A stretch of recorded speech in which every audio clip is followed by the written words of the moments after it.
Hello student, welcome to history insight. আমি তোমাদের Sovan sir. আমি আজকের এই ক্লাসটা আমি রেকর্ড করে দিচ্ছি, কারণ তোমরা জানো যে সকালে যে ক্লাসটা আপলোড হয়েছিল সেটাই তোমার সাউন্ডের একটা প্রবলেম চলে এসছে, এবং নবারুণ স্যার এখন ব্যস্ত, তার জন্য উনি স্যার ক্লাসটা নিতে পারলেন না। আমি একই পিপিটিতে তোমাদের আজকের ক্লাসটা আমি নিয়ে দিচ্ছি, বাট এবার থেকে প্রত্যেক দিন 7:15-র সময় নবারুণ স্যারই কিন্তু তোমাদের স্ট্যাটিক এই কারেন্ট অ্যাফেয়ার্সটা করাবেন। তো চলো, আমি আজকের যাতে তোমাদের ক্লাসটা মিস না হয় তার জন্য আজকে আমি ক্লাসটা করাচ্ছি, কেমন? তো চলো, আজকে আমরা 13ই আগস্টের কারেন্ট অ্যাফেয়ার্স করবো, মানে গত দুদিনের কারেন্ট অ্যাফেয়ার্স করবো, বুঝলে? আজকেরটাগুলো কালকে করবো। তা প্রথমেই আমরা বলি, প্রতিদিন ক্লাসের আগে ক্লাসের লিঙ্ক, ক্লাসের পর ক্লাসের পিডিএফের জন্য টেলিগ্রামে গিয়ে কী সার্চ করবে? হিস্ট্রি ইনসাইট সার্চ করবে। হিস্ট্রি ইনসাইট INSIGHT বা শোভন স্যার বা 9476429107 এই নম্বরে জাস্ট একটা যদি হাই লিখে দাও, অটোমেটিকলি তোমার কাছে গ্রুপ লিঙ্ক চলে যাবে। চলো প্রথম কোশ্চেনটি দেখি। বিশুনগড় পিপলকোটি জলবিদ্যুৎ প্রকল্প কোন রাজ্যে অবস্থিত? বিশুনগড় পিপলকোটি জলবিদ্যুৎ প্রকল্প কোন রাজ্যে অবস্থিত বলো? কোন রাজ্যে অবস্থিত বলো? তাড়াতাড়ি উত্তর দাও দেখি, কে দিতে পারে? কে দিতে পারে দেখি? কে দিতে পারে দেখি? দাঁড়াও, কে দিতে পারে দেখি? একটু ওয়েট করো, বলো দেখি। দাঁড়াও তো, একটা টেকনিক্যাল আবার একটু। হ্যালো হ্যালো হ্যালো হ্যালো,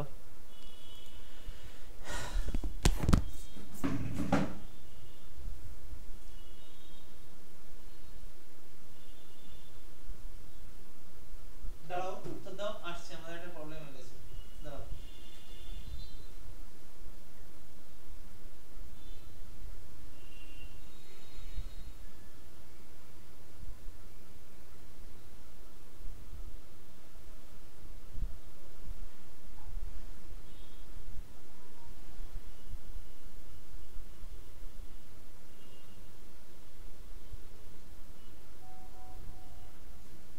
চলো, উত্তর হবে তোমার উত্তরাখণ্ড, বুঝলে? উত্তর হবে তোমার হলো উত্তরাখণ্ড, বুঝতে পেরেছো? উত্তর হবে উত্তরাখণ্ড। চলো, আমি কারেন্ট অ্যাফেয়ার্স তো করাই না তো তোমাদের, এই জন্য একটু প্রবলেম হচ্ছে। চলো, উত্তর হবে তোমাদের উত্তরাখণ্ড। তো চলো একটু দেখে নিই আমরা। প্রথমে কি উত্তরাখণ্ড, তোমাদের এই কোশ্চেন হচ্ছে ছিল বিশুনগড় পিপুলকোট জলবিদ্যুৎ ভারতের উত্তরাখণ্ড রাজ্যের চামোলি জেলায় অবস্থিত। এটি একটি run of the river hydro electric প্রকল্প যা 444 মেগাওয়াট বিদ্যুৎ উৎপাদন করবে। সম্প্রতি এই প্রকল্পেও কাজের গতি বৃদ্ধির ঘোষণা করে দিয়েছে কেন্দ্রীয় সরকার, কারণ এটি ভারতের পুনর্নবীকরণযোগ্য শক্তি লক্ষ্যে গুরুত্বপূর্ণ অবদান রাখবে। মানে পুনর্নবীকরণ শক্তি মানে যে শক্তিগুলো তোমার পুনরায় আবার তোমার নবীকরণ করা যাবে, অর্থাৎ রিনিউ করা যাবে, বুঝলে? বুঝতে পারছো? তাদেরকে বলা হয় পুনর্নবীকরণ শক্তি। ক্লিয়ার? চলো, ডার্ক ইগল হাইপারসোনিক মিসাইল কোন দেশ তৈরি করেছে? ডার্ক ইগল বলো। ডার্ক ইগল হাইপারসোনিক মিসাইল কোন দেশ তৈরি করেছে বলো? ডার্ক ইগল হাইপারসোনিক মিসাইল কোন দেশ তৈরি করেছে বলো? দুইয়ের তোমার হচ্ছে কি হবে? তোমার ডি, যুক্তরাজ্য, বুঝলে? যুক্তরাষ্ট্র। তো চলো ডিটেলসটা একটু দেখে নিই। ডার্ক ইগল হাইপারসোনিক অস্ত্র ব্যবস্থা, যা মার্কিন সেনাবাহিনীর আধুনিকরণের একটি অংশ। এটি প্রচলিত অস্ত্রের তুলনায় অনেক দ্রুত, শত্রু রাডারে পড়া কঠিন। এটি মার্কিন যুক্তরাষ্ট্রের ইন্ডিয়া প্যাসিফিক কমান্ড অঞ্চলে ব্যবহার করা হয়, বুঝতে পেরেছো?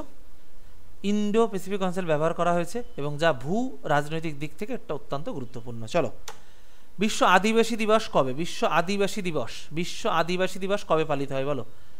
বিশ্ব আদিবাসী দিবস বলো। বিশ্ব আদিবাসী দিবস কবে পালন করা হয় বলো? তিনের।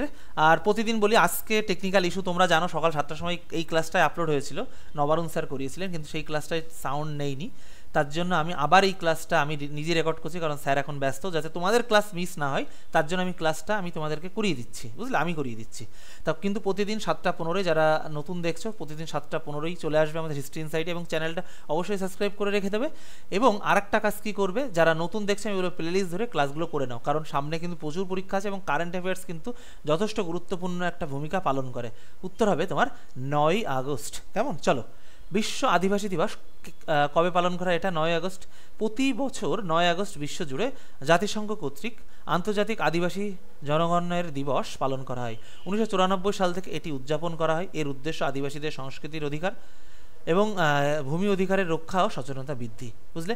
আবারও বলি যে এই পিডিএফটা বা প্রত্যেক দিন আমাদের ক্লাসের পর যে ক্লাসের পিডিএফ, তার জন্য টেলিগ্রামে গিয়ে কী সার্চ করবে, হিস্ট্রি ইনসাইড INSIGHT, বা আর একটা কাজও করতে পারো। সেটা কি? সেটা তুমি যদি আমাদের হোয়াটসঅ্যাপ গ্রুপে জয়েন হতে চাও তাহলে কি করবে, 9476429107 এই নম্বরে জাস্ট একটা হাই যদি লিখে দাও, অটোমেটিকলি তোমার কাছে গ্রুপ লিঙ্ক চলে যাবে। চলো, আচ্ছা এটা বলেছিলাম। চলো, নোটারি পোর্টাল কোন মন্ত্রণালয় চালু করেছে? নোটারি পোর্টাল কোন মন্ত্রণালয় চালু করেছে বলো?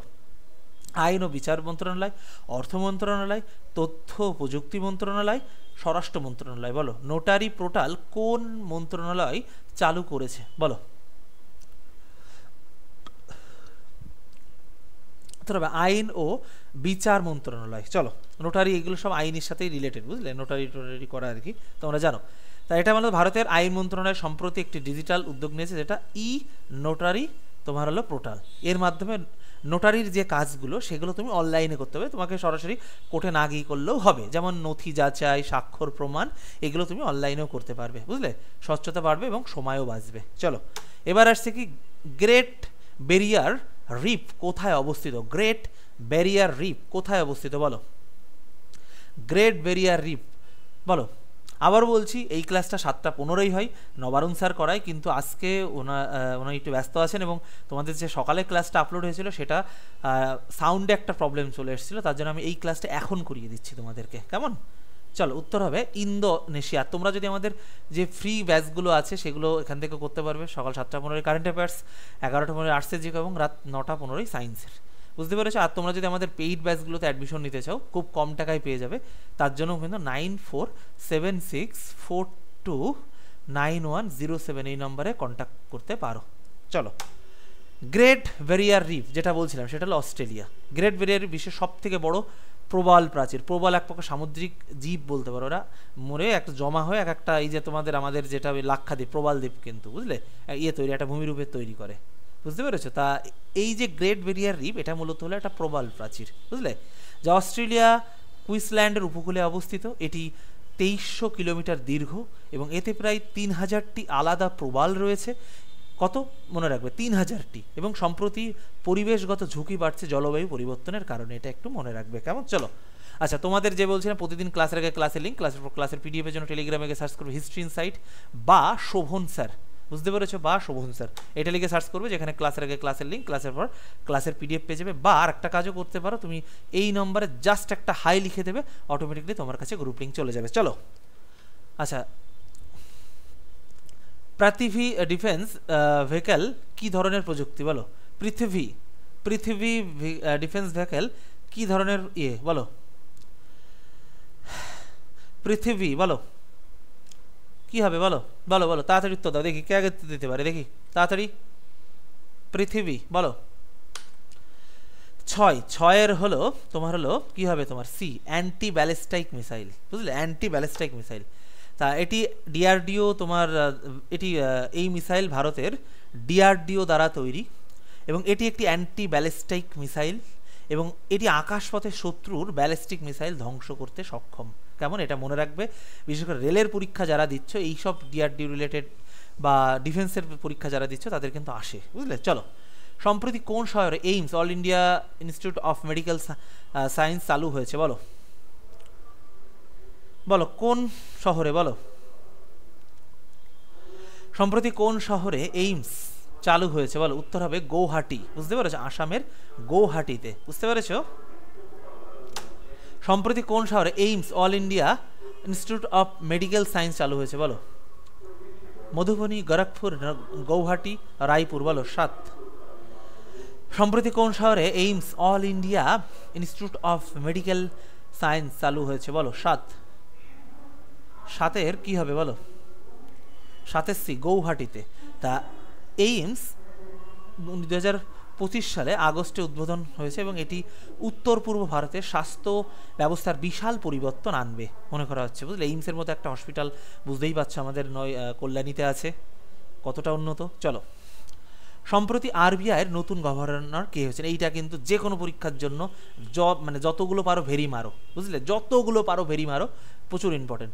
আবার বলছি, প্রতিদিন ক্লাসের আগে ক্লাসের লিঙ্ক, ক্লাসের পর ক্লাসের পিডিএফের জন্য টেলিগ্রামে গিয়ে সার্চ করবে history insight, history insight INSIGHT, বা শোভন স্যার, শোভন স্যার, বা 9476429107। কেমন? চলো, আরবিআই নতুন গভর্নর কে হয়েছেন? 8 হলো সি, এম রাজেশ্বর রাও, বুঝলে, এম রাজেশ্বর রাও। চলো কি দেখি তাহলে, উত্তর হবে এম রাজেশ্বর রায়, তোমরা যেটা বললাম। তা এম রাজেশ্বর রাও 2025 সালের আগস্টে এম রাজেশ্বর রাও আরবিআইয়ের নতুন গভর্নর হিসাবে দায়িত্ব পালন করেছেন। তিনি পূর্বে ডেপুটি গভর্নর ছিলেন এবং তার নীতিগত অভিজ্ঞতা বিশাল, মানে নীতিগত অভিজ্ঞতা কি বলবো, মানে বিস্তর আর কি, বুঝতে পেরেছ? কেমন? চলো 9, 2025 সালে G20 সম্মেলন কোথায় অনুষ্ঠিত হয় বলো?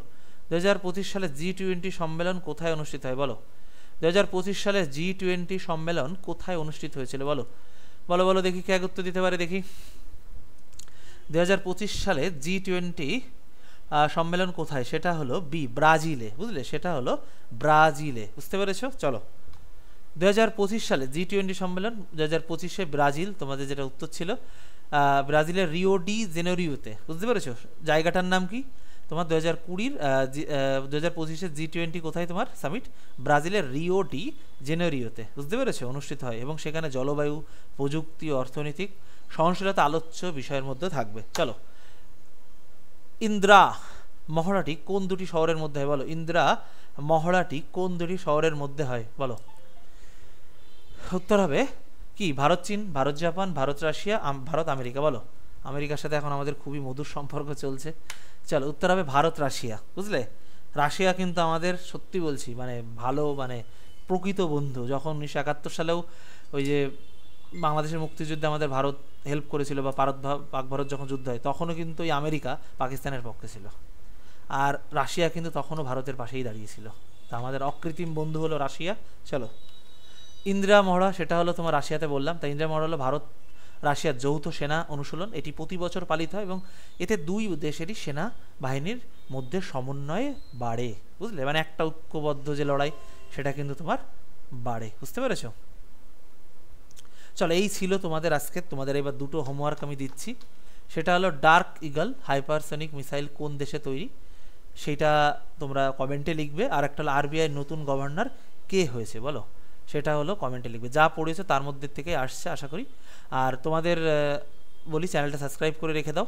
আর প্রতিদিন ক্লাসের আগে ক্লাসের লিঙ্কের জন্য টেলিগ্রামে গিয়ে সার্চ করবে হিস্ট্রি ইনসাইট বা শোভন স্যার, বা এই যে নম্বরটা দেখতে পাচ্ছ এখানে জাস্ট একটা হাই লিখবে, অটোমেটিকলি তোমার কাছে গ্রুপ লিঙ্ক চলে যাবে। তবে সেটা হোয়াটসঅ্যাপে গিয়ে লিখবে, বা তোমরা হচ্ছে আমাদের টেলিগ্রামে জয়েন করতে পারো। এবং যারা আজকে নতুন দেখছো, আমি তাদেরকে বলবো যে প্রচুর পরীক্ষা আসছে যেখানে কারেন্ট অ্যাফেয়ার্সের প্রায়োরিটি কিন্তু যথেষ্ট। তাহলে তোমাকে কী করতে হবে? ভালোভাবে, বেশি বেশি করে ভালোভাবে কারেন্ট অ্যাফেয়ার্স পড়তে হবে। তো প্রতিদিন 7টা 15ই ক্লাস হয়। আজকের ক্লাসটা হয়েছিল কিন্তু ওটায় সাউন্ড কোনো কারণে আসেনি, তার জন্য আমি রেকর্ড করে দিচ্ছি, কারণ নবারুণ স্যার ক্লাসটা নেন, কিন্তু উনি ব্যস্ত আছেন, তার জন্য আমি ক্লাসটা রেকর্ড করছি। উনিই আবার নেবেন কালকে থেকে, আমি নেব না।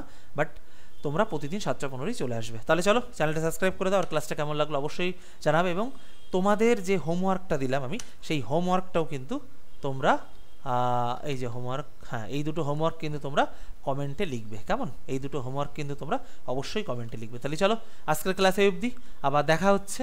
আর তোমার যদি কোনো কোয়েরিজ থাকে সেটা লিখে নিতে পারো। আর তোমাদের একটা রুটিন দিয়ে দিই আমাদের, 7টা 15, প্রতিদিন 7টা 15, বুঝলে, 7টা 15 AM কারেন্ট অ্যাফেয়ার্স। তারপরে কি আসছে তোমার? 11টা 15 AM তোমার হচ্ছে আর্টস জিকে। তারপরে আসছে কি তোমার 9টা 15 AM তোমার হচ্ছে সায়েন্স জিকে। আর আজকে কিন্তু সায়েন্সের ম্যারাথনও আছে, বুঝলে, তোমরা জয়েন করবে।